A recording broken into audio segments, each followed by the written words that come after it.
안녕하세요. 성공하는 오너들의 필수 커리큘럼 사장사관학교의 김PD입니다. 오늘은 중소기업 컨설팅 전문가 김영배 프로님 모시고 100% 차명주식 회수라는 주제로 말씀을 좀 나눠보고자 합니다. 김 프로님 안녕하세요. 안녕하세요. 사장사관학교 김영배 프로입니다.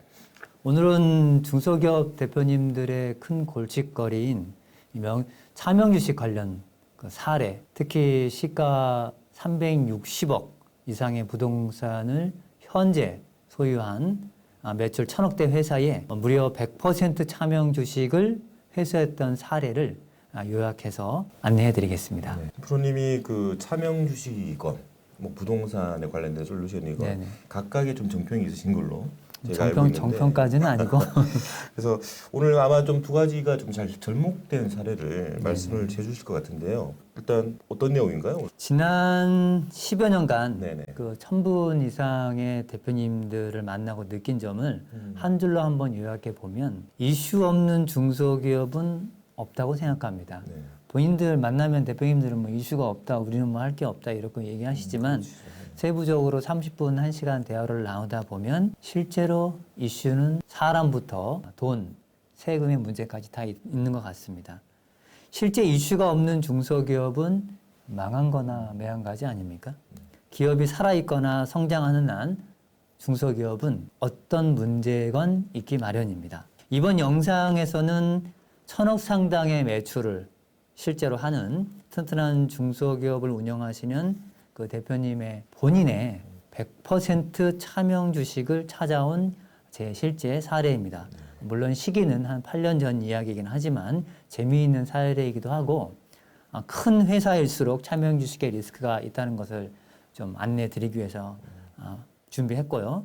사례로 들어가기 전에 도대체 지금 이 시대에, 지금 2025년 이 시대에 법으로도 사실은 명의신탁에 대한 해법이 많이 명시되어 있잖아요. 네. 그럼에도 불구하고 차명주식과 관련해서 상당수 많은 대표님들이 현재 명의신탁을 가지고 계신데 그 내용이 왜 발생하는지 먼저 한번 보겠습니다. 표 1, 자료 1 보여주시겠습니까? 이미 우리나라는 상법 288조에 뭐 우리들이 상법까지 찾아볼 일은 없지만 1996년 9월 30일 이전에는 7인 이상이 있어야지만 중소기업을 창업, 즉 발기할 수 있었습니다.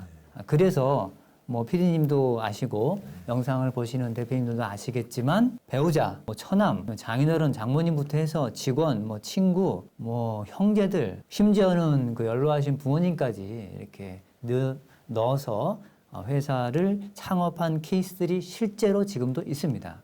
많았죠. 네. 그렇죠. 네. 그리고 다행히 96년 10월 1일부터 2001년 7월 23일 이전까지는 3인으로 바뀌었습니다. 즉 7명에서 3명으로 바뀐 거죠. 네. 즉 3명만 발기인이 되면 충분히 법인을 설립할 수 있었습니다. 네. 오늘 발표할 회사는 97년도 법인이기 때문에 실제로 3명이 법인을 창업하시면 됐는데 그렇군요. 이때는 5명으로 했었고요. 네. 그리고 2001년 7월 24일 이후 인원의 제한이 없어졌습니다. 네. 즉 3명을 하든 7명을 하든 10명을 하든 1명을 하든 그것은 법인의 발기인이 원하는 대로 한다. 그 내용입니다. 네, 강조가 된 거죠. 그럼에도 불구하고 아직까지 법무사분들이나 대표님들 주위분들의 권고에 의해서 기본적으로 혼자 하시는 분들은 좀 드문 것 같아요. 아직은 보통 2명, 아직도 3명, 4명으로 많이들 하십니다. 즉 가족끼리면 모르겠지만 직원들이나 지인 같은 경우는 반드시 이게 이제 차명주시고 나중에 후에 문제가 발생하는데 좀 이따 말씀드리겠습니다. 이게 첫 번째 이유고 두 번째는 세금 문제가 대두되는데 과점주주 회피 얘기를 어디서 들었는지 모르겠는데 네. 만나시는 대표님들마다 이 과점주주 때문에 이거 이렇게 한 거다. 그래서 50대 50으로 하시든지 아니면 보통 34, 33, 33 혹은 뭐 40, 20 이렇게 네네. 이런 식으로 본인이 50% 넘지 않는 선에서 많이들 한제들 하고 있습니다. 그래서 과점주주가 되면 이제 법인세 등 2차 납세 의무하고 자산 등기를 해야 하는 자산에 대한 간주취득세 문제가 발생하기 때문에 법무사님이나 세무사님이나 이제 주위 분들이 창업 때는 그냥 50% 밑으로 하세요라고 많이들 권고하신 것 같아요. 그 다음 세 번째가 대표이사님의 신용 문제입니다. 네. 이 전에 개인 사업자이거나 혹은 다른 법인을 하실 때 이제 파산을 하거나 신용상 어려운 문제 때문에 어쩔 수 없이 이제 다른 사람 이름으로 이제 사업을 시작하게 된 케이스. 그 다음에 거의 드문 경우이긴 한데 중견기업 이상 큰 회사들은 이런 경우들이 아직도 많이 있는데 세금, 특히 배당소득세 때문에 차명을 두는 경우가 많이 있습니다. 즉 종합소득세 합산 과세를 피하기 위한 거죠. 중소기업은 사실 좀 드물긴 한데 그동안 만난 그 케이스들을 봤을 때 이 네 가지 케이스 중에 1번과 2번, 즉 상법상 최소 발기인 요건과 과점주주 회피가 거의 90% 이상 제 경험상 네. 되는 것 같습니다. 저는 이제 좀 다니면서 대표님들 만나 뵙고 이런 차명주주 얘기를 들어보면 네네. 그래도 많이 이제 이 상법 그 예전에 네. 저는 이제 좀 최근 기업들을 만나서 좀 그런 것 같긴 합니다만 네네.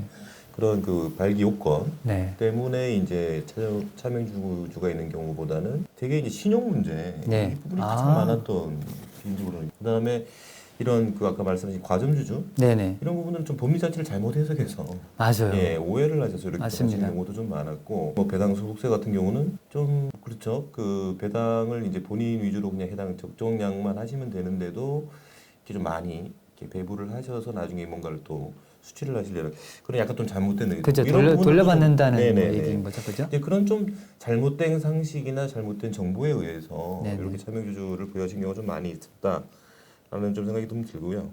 그러면은 본격적으로 문제점을 한번 짚고 넘어가야. 우선은 이제 사례를 설명드리기 전에 네네. 첫 번째는 왜 명의신탁이 발생했는지 요약을 해서 네 가지를 잠깐 말씀드렸고 네네. 그러면 이제 현재도 많은 명의신탁을 보유하고 계신 분들이 있는데 이분들의 무슨 문제가 있는지 짧게 한번 그 자료 2번을 보고 설명을 좀 드리겠습니다. 첫 번째가 변심입니다. 지금도 이제 상담하고 있는 천안의 대표님은 20%가 친구로 되어 있는데 네네. 그 친구가 법무사세요. 법무사신데 이제 실제로 이제 뭐 등기를 하면서 그 주식 이동이 있는 시기에 그냥 너 저기 가전주 되면 안 되니까 그냥 친구인 내가 그냥 20% 들어갈게. 너 어차피 47%니까 가전주는 안 넘어. 이렇게 얘기를 한 거죠. 그래서 본인이 20%가 돼버린 거예요. 자기 친구가 법무사분이. 근데 이야기를 하다가 최근에 배당 얘기를 하다가 나한테도 좀 배당을 해줘라. 내가 거기 20% 주주인데 야 회사가 지금 너 그때 당시에 그런 회사가 아니라 야 지금 회사가 50억짜리가 됐는데 어떻게 배당을 한 번도 안 하냐 이런 얘기 대표님한테 했다는 거예요. 그 대표님이 야 그게 뭔 소리냐? 이거 그때 10년 전에 이거 네가 가점주주 피하자고 20% 나한테 옮겨라. 나중에 돌려주게 이렇게 얘기했는데 이런 얘기를 이제 미팅할 때 이제 저한테 얘기하신 거예요. 이게 바로 첫 번째 변심입니다. 처음에는 예, 알겠습니다. 뭐 제가 사정 봐서 제 명의로 좀 잠깐 하고 계십시오라고 대부분 다 하죠. 그런데 시간이 지나서 이게 1억짜리 법인이 10억이 되고 50억이 되고 100억이 되고 300억이 되면 10%면 그 지분이 얼마입니까? 그런 경우는 거의 좀 의도된다고도 볼 수 있겠네요. 아마 시간이 지나면서 이 주식이 본인 거라고 스스로 생각으로 변하는 것 같아요. 많은 주주분들이, 차명주주분들이. 첫 번째가 이게 정말 큽니다. 의도했다기보다는 그렇죠. 이제 워낙 오랜 기간 동안 시간이 쓰다 지나니까 보니까 이게 내 거 아닌가? 이런 생각들을 하는 것 같습니다. 그럴 수도 있겠네요. 그리고 두 번째가 아직 저는 이런 케이스를 보진 않았는데 제 주위의 선배님들이나 동료들이 이제 명의신탁을 하다가 이 명의수탁자가 네. 사망한 케이스죠. 근데 사실 명의수탁자 돌아가신 그분이 자산 상태가 10억대나 30억 미만이거나 배우자나 자녀들이 여러 명 있으면 사실 세금 낼 게 특별히 없잖아요. 그렇죠. 그런데 만약에 그 수탁자분이 이 주식을 10%에서 많게는 40%, 50%를 갖고 계신데 이게 10억에서 많게 100억이 돼버리면 가족분들은 만져보지도 못한 이 돈을 부모님의 아버님의 특히 아버님일 경우가 큰데 그분의 사망으로 인해서 세금을 작게는 수억에서 많게는 수십억을 내야 하는 이런 일이 발생하고 그로 인해서 이제 원래 신탁자인 대표님과의 그 꺼림직한 그 관계와 그 해결점들 때문에 많은 애로점이 있는 걸로 알고 있습니다. 네. 특히 이 경우에는 돌려받기가 즉 원래 내 걸로 액면가로 돌려받기가 정말 힘듭니다. 상속인들 입장에서는 세금도 내야 되고 아버지가 우리를 위해서 이거라도 해놨었구나라는 기대감이 있지 않겠어요? 그래서 이걸 다시 원 상태로 복귀하는 것은 수탁자가 사망했을 경우는 너무 어렵다. 그렇죠. 그 당시에 이제 그 대표님과 그렇죠. 지인분 네네. 간에 서로 간의 이해관계로 이렇게 약속이 되어 있던 건데 그게 이제 상속이 진행이 되면 그 자녀들이 거기에 대해서 이해관계를 가지는 것은 또 다른 얘기니까. 맞습니다. 네네. 제가 그동안 명의신탁 해결을 수십 건을 하면서 단 한 건도 네. 대표님들이 신기하게도 창업연도에 명의신탁인 약정서 있잖아요. 네네. 이 주식은 내 게 아니고 대표이사 거다라는 약정서 있어요. 네. 그거를 쓰신 분이 단 한 분도 없으시더라고요. 신기하게. 그냥 구두로만 하시는 대부분 거죠? 구두로. 네네. 너무 신기한 일이죠. 그리고 이제 세 번째가 입증 문제입니다. 음. 이게 실제로 명의수탁자나 명의신탁자나 네 거고 내 거고 서로 인정을 했다 하더라도 창업연도에 이 주금 납입에 대한 그 내용, 그 다음에 중간에 주식 이동이 있었으면 그 주식 이동에 있었던 그 내용들, 입증 자료, 이거 정말 찾기 힘듭니다.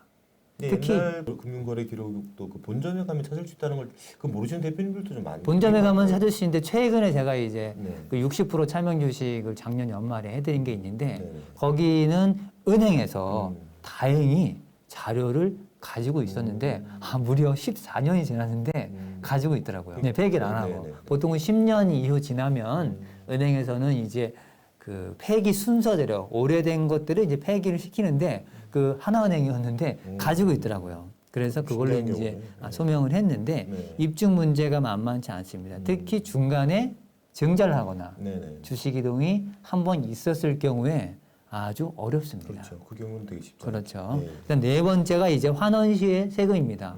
이게 원래 내 거라고 그냥 가져오면 다 세금이 없다고 아시는데 가장 큰 문제가 이제 증여세 문제가 있지 그렇죠. 않겠습니까? 발생하죠. 증자를 했으면 증자 때 증여세, 발기할 때 창업할 때 증여세, 그다음에 가산세 또 20% 있잖아요. 그렇죠. 그다음에 연 10만 분의 0.2% 되는데 그게 한 연 0.8% 되더라고요. 네. 그러니까 한 7, 8년 지나거나 10년, 15년 되면 가산세가 본세보다 더 커지는 경우가 생깁니다. 그렇군요. 그리고 50% 미만 있다가 차명 주식을 회수하는 경우에 인정을 못 받게 되면 간주투입세 문제가 그렇죠. 특히 일반 이제 양도가 되는 그렇죠. 등기 자산이 네. 많을 네. 경우에 부동산이 많을 경우에 이제 음. 간주투입세가 무려 100억이다 자산이 2.2%입니다. 2억 2천을 개인이 내는 거죠. 법인이 내는 게 아니라 엄청 큽니다. 그래서 이 환원 시의 세금 문제. 그리고 이제 저는 개인적으로 2번 사망 시하고 5번이 가장 중요하다고 봅니다. 대표님들이 차명 주식을 찾아오려고 하는 이유가 여러 가지 이유 중에 가장 많은 게 이걸 좀 회사를 내 자식한테 물려줘야 되는데 이때 가져와야 되잖아요. 이때 그 다음에 사업이 계속 성장함으로 인해서 차명주주의 가치가 1억이었다가 나중에 10억, 50억 됨으로 인해서 그 심리적인 압박감 그리고 이제 부동산을 구입을 하려고 하는데 은행에서 그 차명 수탁자들 있잖아요. 그렇죠. 그분들의 인감하고 인감 증명서 다 가져오라고 하고 보증까지 서라고 하는 경우도 있거든요. 네. 금액이 클 경우에는 그리고 은행 대출 시에 이제 대표이사가 이제 가점주주가 아니니까 주주들 전체 다 이런 서류의 이런 부담감 때문에 아주 큰 문제들이 발생합니다. 요 외에도 요 5가지 외에도 뭐 개개인별로 문제점이 있지만 우리들이 이제 보는 명의신탁의 큰 문제는 요 5가지 정도로 요약할 수 있습니다. 확실히 그 부동산 구입이나 은행 대출은 업을 운영하면서 중간중간에도 발생할 수 있는 이슈이기 맞습니다. 때문에 좀 이런 자칫 기간이 좀 적긴 한데 가업 승계는 되게 필임 연세가 이제 오래 되시고 나서 이제 네. 판단하시는 문제라서 네, 대개는 뭐 많은 시간이 좀 소요되고 나니까 이런 문제들이 좀 되돌릴 수 없는 상황으로 네 맞습니다. 자료 3번 한번 올려주시겠습니까? 네네네. 이 회사가 이제 그 1,000억 이상 본격적으로 사례 말씀해 주시는 매출하는 거군요. 회사입니다. 네. 뭐 전체적으로 보면 좀 이렇게 꽉 찬 느낌이어서 네. 한 번에 눈에 들어오지는 않는데 이 회사는 97년 창업입니다. 네. 창업 당시의 주주가 4명이었네요. 5명이 아니고 4명인데 여동생이 근무를 하면서 여동생을 대표이사로 하셨더라고요. 네. 그리고 실제 대표이사는 이제 제 고객이신 그 회장님이신데 이제 여동생을 대표이사로 하고 20%, 그다음에 여동생 남편 근무하고 있는 제부를 20%, 그다음에 직원 현재도 근무하고 있어요. 이분 30%, 그다음에 직원 두 번째 분이 이제 퇴사를 하셨는데 이분이 30%입니다.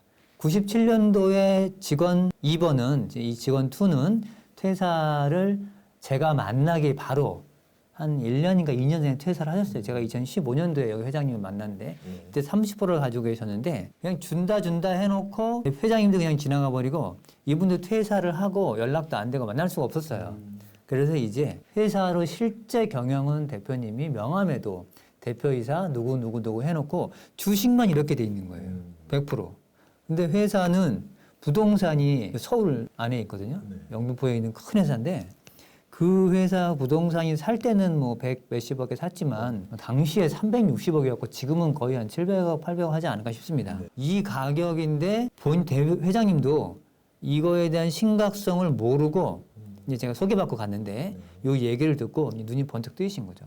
당시에 이제 65세셨는데 그래서 이제 명의시탁을 하게 된 회사였는데 의학 재무상태표를 왼쪽을 보시면 자산 총계가 50억, 그 다음에 2022년도에 그렇고 23년, 24년도에 됩니다. 이제 2024년도에 80억, 손익계산서에 보면 매출액이 무려 1,500억입니다. 2024년도 최근이죠. 저를 만났을 때는 이제 500억, 600억 할 때였는데 지금은 무려 1,500억, 뭐 거의 지금 1,300억, 1,500억 정도 하네요. 외곽입니다. 여기가 위에 보시면 기업 개요에 보면 보호대상 중견기업입니다. 보호대상 중견기업. 보호대상 중견기업이 왜 됐는지 정확히 모르겠는데 어쨌든 기업 그 한국 기업 데이터 이렇게 나와 있습니다. 그다음에 유형 자산이 토지가 이 기준시가거든요. 이 기준시가가 181억입니다.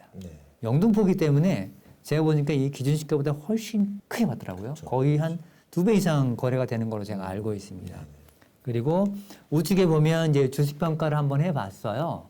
2021년도에 한번 했고, 그다음에 24년도 최근에 한번 했는데 50억 6천에서 기업 가치가 96억 뛰었습니다. 이게 보니까 이 회사 부동산 있잖아요. 이 부동산 때문에 이렇게 됐더라고요. 비상장 주식 평가 원칙에 따라서 순자산이 이렇게 80% 이상 되는 회사들은 이 평가 자체가 좀 달라지잖아요.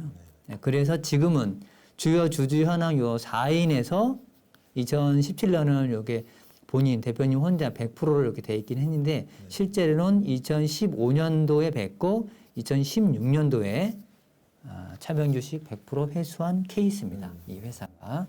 이 회사는 직원 2 퇴사한 30% 주주 때문에 이 직원 차명주주 수탁자 4분 모두 다 법원에 도움을 받아서 저희들이 좀 우리들끼리 하는 작업을 했습니다. 물론 주식 명의시탁 확인서, 명의시탁 약정서 뭐 이런 것들을 다 받긴 했지만 혹시라도 좀 더 확실하기 위해서 법원의 판결을 통해서 100% 주식이 실제로는 회장님 1인 소유였다. 당시에 개별적인 사항으로 인해서 동생 부부와 직원 2분에게 어쩔 수 없이 수탁을 한 것이다라는 내용으로 해서 1997년도에 7월 달에 법원 판결로 저희가 100% 일반 명의시탁 해제가 아니고 그렇죠. 소송을 한 거네요. 맞습니다. 결국. 소송을 해서 찾아온 케이스입니다. 그리고 이 직원 퇴사한 이 직원은 실제로 제가 만나러 갔어요. 어떻게 연락이 돼가지고 김포에서 작은 개인 사업을 하고 계셨는데 제가 이제 2번을 만났는데 처음 갔을 때 근데 뭐 걱정하지 마라. 뭐 돌려줄 테니까 뭐 메일이나 전화로 문자로 그때는 카톡이 뭐 많이 하지 않을 때였기 때문에 자료를 요청하면 제가 준비해 주겠다 그랬는데 3개월이 지나도 해주질 않는 거예요. 그래서 맨 마지막에 결국은 창업 당시에 여기 자본금이 1억이었는데 본인이 3천만 원이잖아요. 30%면. 본인이 내지도 않았지만 또 액면가 요 정도는 요구를 해서 회장님하고 금액 조정을 해가지고 일정 부분 대가를 뒤로 좀 지급을 하고 이분이 이제 이 법원 판결에 따라서 본인이 이제 완전히 인정을 한 그런 케이스입니다. 그래서 명가 정도는 이제 그렇죠. 드렸고 맞아요. 그리고 이제 실제로는 모양새는 해주고. 그렇죠, 맞습니다. 이렇게 뭐 나름대로 좀 잘 풀린 케이스입니다. 여기는 네. 또 이제 대표님 회장님께서도 특별히 어려움은 없었어요. 왜냐하면 이게 97년도 법인이잖아요. 네네. 그러면 2007년 되면 20년이고 제가 만난 게 2007년이면 10년이네요. 네. 제가 만난 게 2015년도 초에 만났기 때문에 이미 제석 기간은 지나 있었어요. 네. 이 명의 차명 주식에 대한 증여세 그 제석 기간이 15년 3개월이잖아요. 네네. 이미 지났었지만 혹시라도 만에 하나 그리고 이 직원 2번 네네. 이 차명주주가 쉽게 돌려주질 않았기 때문에 네네. 혹시 몰라서 그냥 명의 개설만 해서 100% 가져오는 것은 리스크가 있다. 네. 그래서 서류, 신탁 확인서하고 해지 약정서, 인감증명서 첨부하고 그 다음에 혹시 나중에 소명이 외관 기업이고 보호 대상 중견 기업이기 때문에 혹시라도 세무조사시나 혹은 소명 기회가 있을 것 같아서 그냥 이거 그럼 단도를 하셨네. 네 비용 몇백만 원 들여서 음. 변호사 통해서 그냥 소송으로 처리를 한 겁니다. 대표님 마음에 들어 하시던가요? 그렇죠. 그리고 나서도 소개도 2분이나 시켜주셨고 그렇군요. 추가 계약도 하시고 저한테 했습니다. 그러니까 뭐 지금 말씀 주신 케이스가 워낙에 이제 자산 가치가 높은 그런 기업이 일반 명의 신탁 제도만도 아니고 이제 우리가 어떤 솔루션을 넣어서 그리고 사실은 그 이제 차명주주를 설득해가는 과정도 이제 뭐 우리 프로님이 좀 해결하시는 솔루션 중에 일환이라고 봐야 될 것 같은데 아무튼 나름대로 결론을 잘 내고 네, 잘 해결한 네. 케이스가 된 것 같습니다.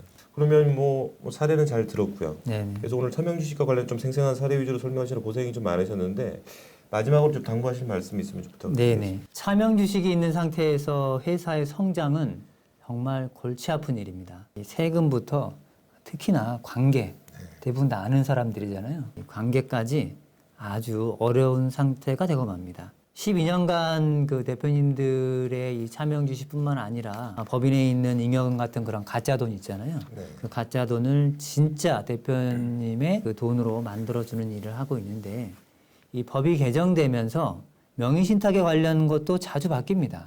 뭐 매년 바뀌진 않지만 중요한 시점마다 2, 3년마다 한 번씩 살짝 바뀌고 있는데 그런 작게는 수억에서 많게는 수십억, 수백억의 그 본인의 주식 가치, 즉 내 돈이라고 할 수 있죠. 그것을 지킬 수 있는 방법들이 현실적으로 가능했던 그런 법들이 사라지고 있습니다. 네네. 특히 명의신탁 솔루션도 과거 10년 전에 비해서 지금 많이 줄어들었거든요. 그래서 혹시라도 이 영상을 명의신탁 때문에 보셨다고 하면은 고민이 되시면 좀 더 공부를 하시고 돌려보시고 하시다가 네네. 해결해야 한다고 하시면 뭐 연락을 하시는 것도 좋지 않나 이런 생각을 합니다. 여러 가지 뭐 다양한 세무 이슈나 여러 가지 그 경영상 이슈가 있겠습니다만 특히나 이 차명 주식 그리고 뭐 가업 승계 네. 이런 부분들은 아무래도 전문가가 그 상황별에 맞게 그렇죠. 이렇게 적절한 솔루션을 적용하시는 게 깔끔하게 해결이 되겠죠 아무래도. 오늘 뭐 수고하셨고요. 오늘은 저희 김영배 프로님 모시고 차명 주식 회수 전략에 대한 생생한 사례 위주의 내용을 이제 전달을 드렸는데요. 항상 그 차명 주식으로 한쪽 머리가 이렇게 무거우신 대표님들은 그 댓글 및 상담 요청 남겨주시면 저희가 친절히 상담을 드리도록 하겠습니다. 성공하는 오너들의 필수 커리큘럼 사장사관학교 다음번에는 더 좋은 내용으로 찾아뵙도록 하겠습니다. 구독과 좋아요는 영상 제작에 큰 도움이 됩니다. 지금까지 김 PD였습니다. 감사합니다. 감사합니다.